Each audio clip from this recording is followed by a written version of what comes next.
Right, that's why you'll see some people use a bunch of grill parts and mount it in the back and throw their gun as far back as possible, like this. Now that cab is going to take all that damage before that gun does from a front. Now it makes it more vulnerable from the back, but most people fight with their face forward and try to run from damage behind them. So that's what you want to watch for when connecting. And let's take a look at this. Why are gun mounts so popular? You know, a lot of people say they're not worth their power score, and I really think that's BS. And the reason for that is, watch how long it takes me to go shoot this stupid gun mount. The reason is because, remember, it's going to pass through that damage. I'm doing 1 point of damage to this gun mount, and I've got to get through 50 points of structure.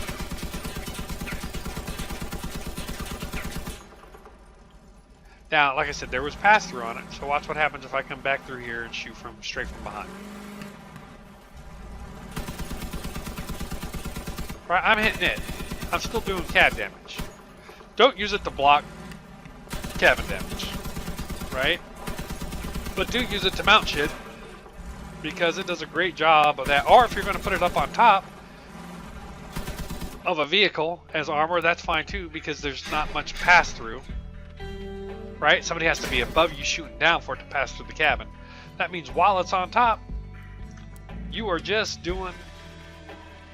Here, we'll put the Hornet on. We'll give it a low profile gun.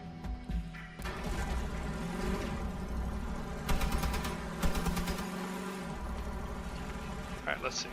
Now I'm going to shoot just the top of this. See, look at that. As long as I'm not spreading that fire, I'm just doing damage to that gun mount.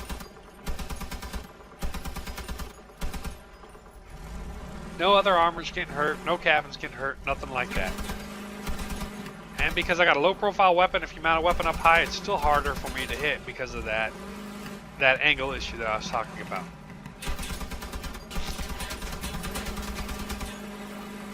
So that is what a gun mount is really good for. Look how long this thing is lasting. And that's true of cannon fire too. If I were to put a cannon back on here,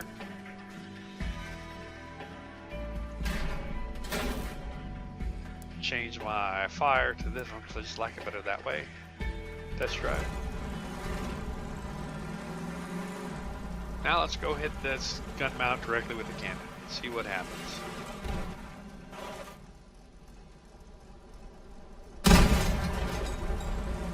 Look at that. I did 166 points of white damage. Obviously that was not all to that gun mount, because the gun mount does not have 166 structure points. It's still around.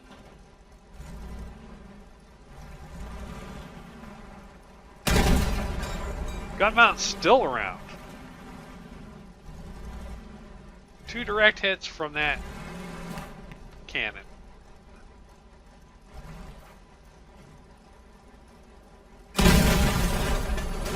There we go. I popped the cab before I took that. So that is the reason why to use gun mounts. Right? I mean, watch this. We'll do this right here, and let's throw some weight in the back so that we don't fall backwards while firing. Here's a nice heavy part.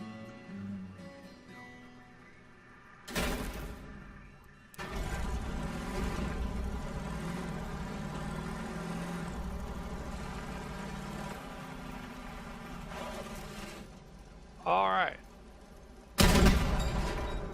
70 points of damage, and the explosive sphere actually managed to hit the cab.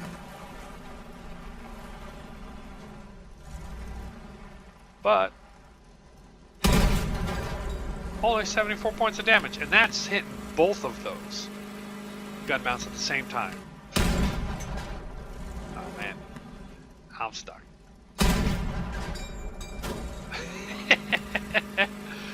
I just made myself a monolith from 2001.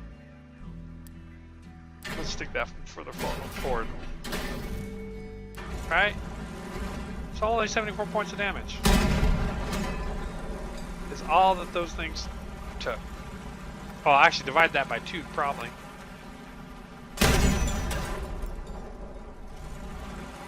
Still on.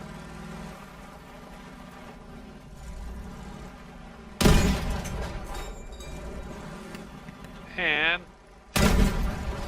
still on. So that's why people use gun mounts, because they're really good at resisting damage from everything. Just because they allow a lot of that damage to pass through. So think about where you're placing it and why you're placing it there. You know, filler inside, connection points, great options. Armor on top because it passes through, doesn't hit something. Armor on the side, straight on, would be okay as well. As long as it's not connected to something that's going to pop real quick, because damage is going to pass through these grills and onto those pieces. Don't use them to armor over something by placing it onto a piece that's easily going to be removed. Alright, so that is one of the big things. The next thing to talk about is really building, how to build or where to place explosive parts, I guess. So this is a no-no, and I'll show you why this is a no-no. We're going to go here and grab some explosive parts. Let's grab this part right here. This is a generator. Generators explode. What else explodes? Fuel tank. That'll explode. Fuel barrel. That'll explode. Alright, what else will explode? A Genesis will explode. So let's throw a Genesis on here. Which is, I'm blind right now. Right here. Genesis explodes. So, now let's look at this right here. This one explodes for 400 damage in a 5-meter radius. This explodes for 150 damage in a 2-meter radius. This explodes for 900 points in a 10-meter radius. And this explodes for 450 in a 10-meter radius. This has a structure of 56 points. This has a structure of 140 points. This has a structure of 101. And these have a structure of 80. Right? So let's throw a little gun on here. Put the gun up here. And this is why you never wrap your cab in explosive parts. All I got to do is pop one of these and it's going to chain reaction. Well, let's try that again. This time I won't stop so abruptly.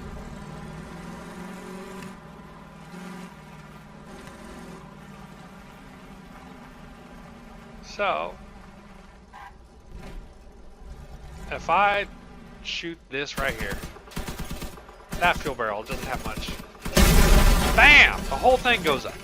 Why? Because it started the chain reaction. It popped the fuel tank, it popped the generator, it popped the Genesis. All of it gone in one hit. And that is why you do not wrap. That's why you see a lot of people, they'll build something like this. They'll come underneath the cab. They'll grab, say, these two things right here. And they'll leave a gap underneath.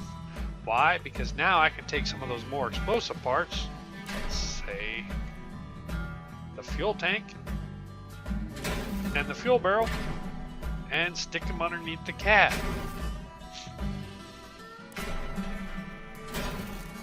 And then if we move these away from everything else,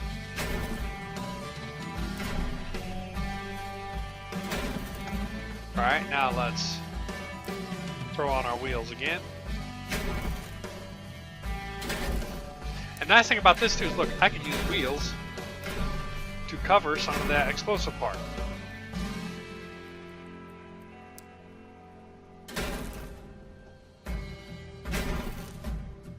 Right?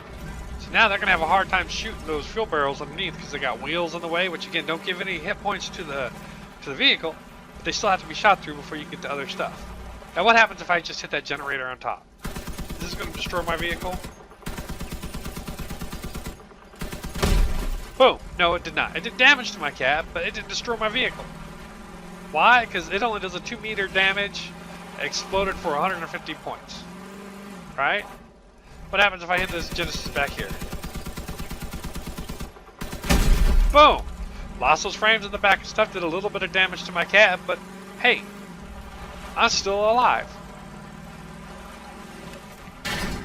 Right? And still, if they ever shot your fuel tanks, doesn't matter now because they're very explosive and right on your cab. But like I said, they have to get around to shoot that. They have to shoot all that, which is why they put them underneath or flip you. But that is why you do not wrap your cab in explosive parts, nor do you use explosive parts as mounts for weapons. You like to keep your weapons because if this is your only weapon, right? You don't want to lose it because somebody wants, they get like a free-for-all, right? They get, look at this, man. I'm gonna shoot one generator. I'm gonna do damage to the cab, and you're gonna lose your weapon. Pop. Weapon gone, cab hurt. Easier for me to kill you. So do not use explosive parts to mount weapons.